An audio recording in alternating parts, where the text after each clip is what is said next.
On the 19th of September, I got the notification for 1 million. And Wait, hang on.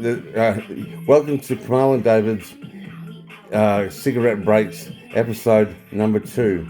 So you were saying, Kamahl, about the YouTube? on the 19th of September, they sent me a notification saying that I've hit 1 million videos, music videos on YouTube. So you watched 1 million music videos on YouTube? From beginning to end. How many hours is that? Does it make you a 10,000 hour expert? Music's about three and a half minutes on average per track. Yeah. The older country songs are a bit. You can get ones that are like 2.5 minutes. So you've got music in the 80s, which is like 7 minutes. So it really varies. 3.5 minutes times 1 million. What? Equals that divided by 60. That's 58,000 hours. So you'd be 5 times an expert in music. Awesome. Yeah, let's go for that cigarette, hey? Yeah, celebrate with cigarette. Oh. So Kamahl's YouTube channel streams content like a radio service, except for music video, without the commentary. My Facebook page. Go to my Facebook page. Yeah, we'll link his Facebook page. I also found out that Kamahl has something in the order of 2,200 people who follow him on Facebook. He's crazy like a fox.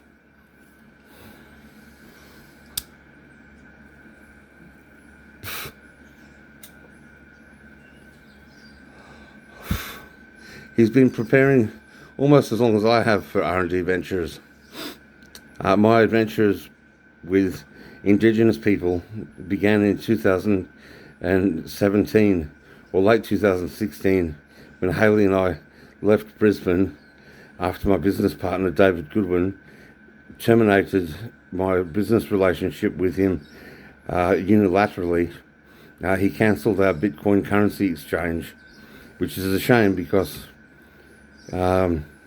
SwiftX, who was only 18 months behind us, they recently, or a year ago, they had a merger with another Bitcoin business and they were put on a valuation of $1 billion.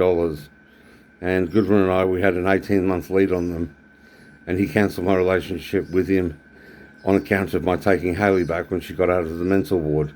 But anyway, coming back, so I found myself with Hayley with nothing to do, and I was essentially destitute because we were entrepreneurs, or I was an entrepreneur without a business partner and without a business.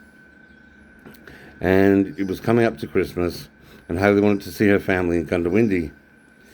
So we took off to Gundawindi together, and I said to her, Hayley, so long as we keep away from deadbeats, druggos, and derelicts, and definitely all deadbeat, druggo, derelicts, then I could probably make a life for us here.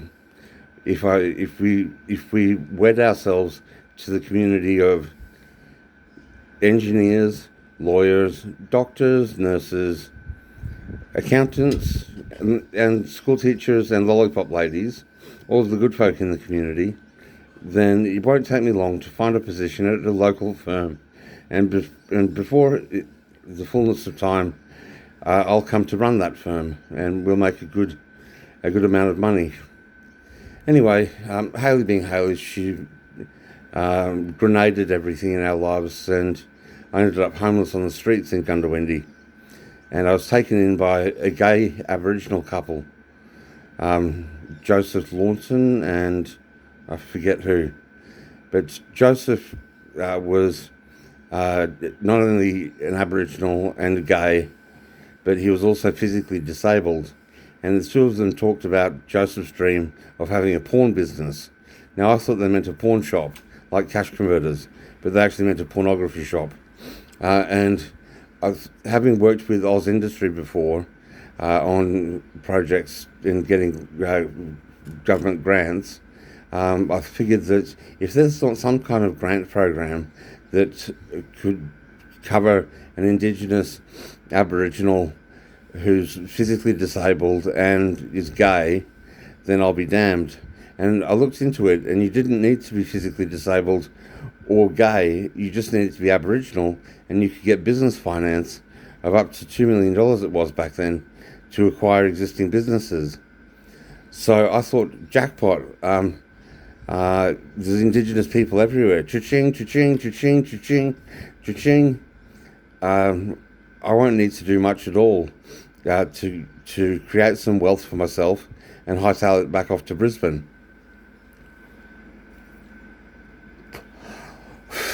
Fast forward 8 years and a dozen attempts or more than to partner with Indigenous people. My fondness for them has grown. My pity for them has grown.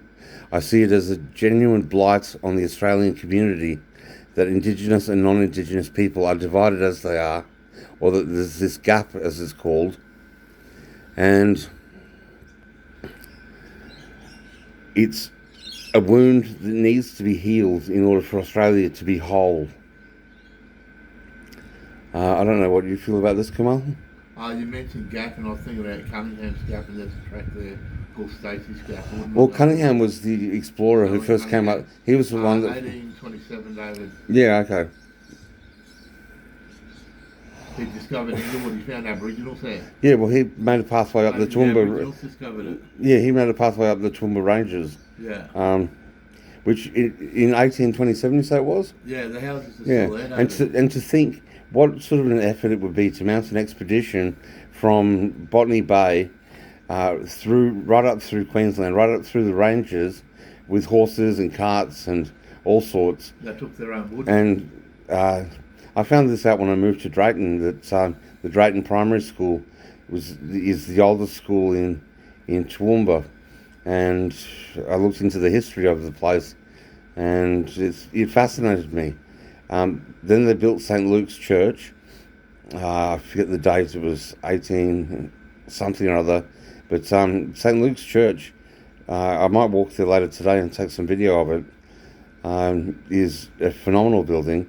And then we've got St. Patrick's Cathedral, which was wooden to start with, and then it was rebuilt in stone. Are you going back in? Yeah, Anyway, St. Patrick's Cathedral I'll take some video of later today, I suppose. All right. I've not finished my cigarette and Kamahl's finished his. He's left me alone. I might put it out. It's lost its value to me. Yuck. Disgusting things. All right. Signing out. Stay tuned for more, people.